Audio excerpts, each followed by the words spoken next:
Kumusta? Ako si Arton Caleb P. Guevara at ako ay mag-i-interview sa aking nanay sa mga question ng buwan ng wika.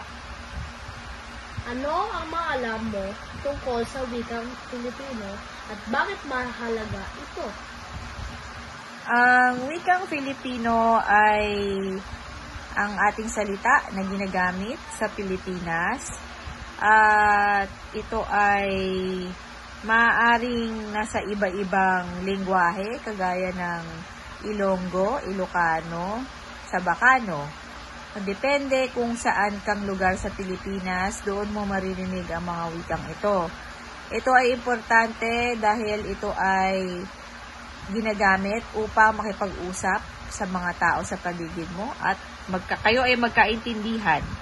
Ito ay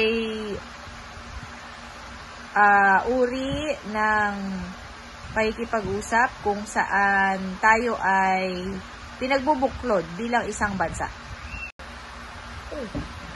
Ang tema ng buwan ng wika na yung 2024 ay Filipino Wikang Magpapalaya. Sa iyong palagay, paano nga naging magpapala ang wikang Filipino? Ang wikang Filipino ay makakapagpalaya sa atin bilang sambayanan o bilang tao na mamayang Pilipino dahil ito ay maaari natin gamitin upang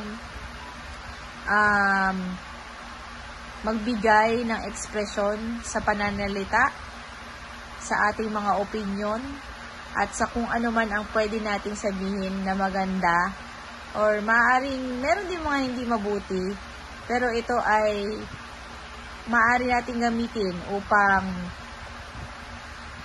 masabi natin ang ating nararamdaman sa mga tao o sa gobyerno.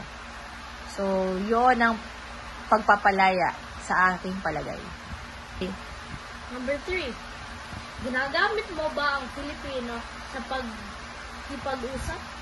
Paano nakakatulong ng wikang Filipino sa araw-araw na pagkasalitaan?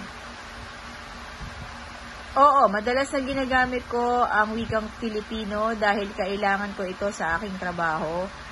Karaniwan ng aking kinakausap ay mamamayang Pilipino na nagtatrabaho sa sasangay ng mga gobyerno at ang mga komunidad na kinasasakupan ng aking pinagkakatrabahuhan.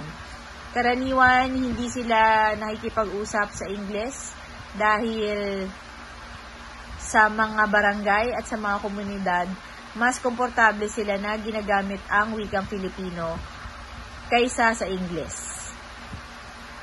Number 4. Magbigay ng magandang dulot sa pagkaroon ng wikang Filipino bilang Pilipino.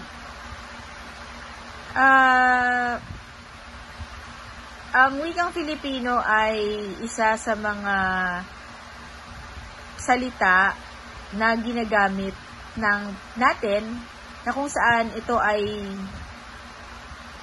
nanggaling din sa iba't ibang pananalita kagaya ng Espanyol, maaari din ng Inchik, at may mga salita din na halin tulad na nanggaling sa mga Amerikano at Hapon. Maaari natin itong sabihin na ito ay kakaiba dahil iba-iba din ang ibig sabihin ng mga salita na ating ginagamit. Kaya ito ay kakaiba dahil kapag tayo ay nagbibigay ng ating expression, marami tayong pwedeng gamitin na salita gamit ang wikang Filipino. Bakit mahalagang maunawahan o bilang bata o mag-aral kahalagan ng paggamit ng wikang Filipino? Ang wikang Filipino ay importante sa inyong mga kabataan dahil ito ang ating pambansang wika. Ito ay isang uri ng pananalita. Bilang sinabi ko nga kanina, na kung saan tayo ay magkakaintindihan. Ngunit sa bawat rehiyon ng ating bansa, may iba-ibang pananalita. So, ang maaaring opisyal na ginagamit natin ay Tagalog. Maaari ding Taglish. So, pagpalipas ng panahon, nag-iba-iba ito. Nagkakaroon ng slang na tinatawag at meron naman din na mother tongue na talagang ating ginagamit.